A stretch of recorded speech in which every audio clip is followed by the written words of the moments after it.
বিশ্বের সবচেয়ে প্রাচীন সভ্যতার অন্যতম একটি হলো মিশরীয় সভ্যতা। জানেন কি, এই সভ্যতার উৎপত্তি নীল নদকে কেন্দ্র করেই। আর যে কোনো সভ্যতার সৃষ্টি হয় নদ বা নদীকে কেন্দ্র করেই। তাই আজও মিশরের সকল প্রাচীন সভ্যতার নিদর্শন নীল নদের তীরেই দেখা যায়। আফ্রিকা মহাদেশে অবস্থিত নীল নদ পৃথিবীর সবচেয়ে বড় নদ। এই নীল নদ দেখার জন্য মেট্রো করে রওনা দিয়ে দিলাম নীল নদের উদ্দেশ্যে।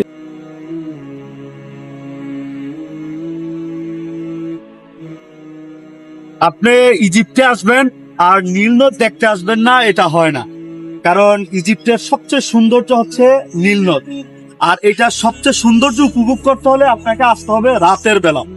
রাতের সৌন্দর্যটা অত্যন্ত সাবলীল ও খুব সুন্দর জায়গা। নদটি শ্বেত এবং নীলাভ নামক দুটি উপনদে বিভক্ত হয়েছে। পৃথিবীর প্রায় 11টি দেশের মধ্য দিয়ে প্রবাহিত হয়েছে। উপনদ দুটি সুদানের রাজধানী খাতুমের নিকট মিলিত হয়েছে এবং পরে মিশরের উপর দিয়ে প্রবাহিত হয়েছে। মোহনার কাছে বিশাল দ্বীপ সৃষ্টি করে যা ভূমধ্য মহাসাগরে মিশেছে। প্রাচীন কাল থেকেই নীলনদকে দীর্ঘতম নদ হিসাবে ধরা হয়, যার দৈর্ঘ্য প্রায় 4132 মাইল।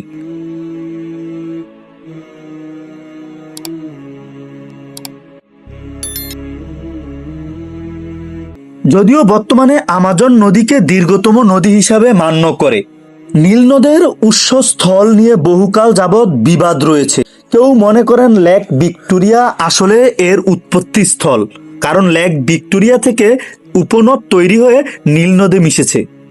আবার অনেকেই মনে করেন সবচেয়ে বড় উপনদীগুলোর উৎপত্তি স্থল কাগেরা নদী আসলে নীল নদের উৎসস্থল, যা বর্তমানে বেশি সংখ্যক মানুষেরই মনে মান্য হয়েছে। নীল নদের শ্বেত বা নীলাভ নামক দুটি উপনদে বিভক্ত হয়েছে। এই উপনদের দুটি সুদানের রাজধানী খাতুমের কাছে মিলিত হয়েছে। এই উপনদী দুটি সুদানের দীর্ঘতম মরুভূমির উপর দিয়ে প্রবাহিত হয়ে মিশরে প্রবেশ করেছে। এই নদের নাম নিয়ে বহু বিবাদ রয়েছে। যেমন এক ধারণা অনুযায়ী নীল শব্দটি সেমিটিক শব্দ নাহাল থেকে এসেছে, যার অর্থ নদী। অন্য ধারণা অনুযায়ী গ্রিক শব্দ নেলস থেকে এসেছে, তার অর্থ উপত্যকা। পৃথিবীর মিশর সভ্যতার পুরোটাই নীল নদের উপর নির্ভর ছিল। নীল নদের জল পানীয় মানুষ কৃষি কাজের জন্য ব্যবহার করত। যেহেতু মিশরে বৃষ্টিপাত কম হয়, তাই ইথিওপিয়ার প্রচুর বৃষ্টিপাত হলে তার ফলে মিশরে বন্যার সৃষ্টি হতো এবং বন্যার কাদামাটি কৃষি কাজে ব্যবহার করা হতো। এছাড়াও পিরামিড তৈরিতে নীলনদ এক বিশেষ ভূমিকা পালন করেছে। পিরামিডের পাথর নিয়ে আসার জন্য নীলনদকে মিশরীয়রা পরিবহনের মাধ্যম হিসেবে ব্যবহার করে।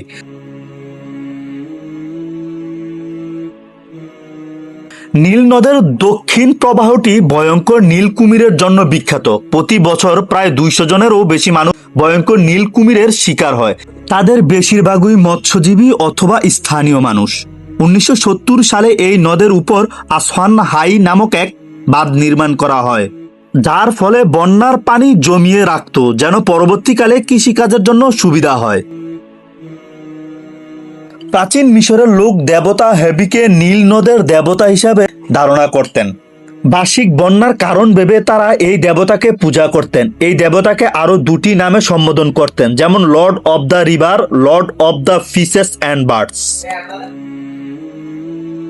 মিশরের প্রায় 8 কোটি মানুষের বসবাস রয়েছে নীল নদের উপকূলে, যা মিশরের প্রায় অর্ধেক জনসংখ্যার সমান। মিশরের সবচেয়ে বড় শহর আলেকজান্দ্রিয়া নীল নদীর মোহনায় অবস্থিত, যেখানে প্রায় 40 লাখ মানুষের বসবাস।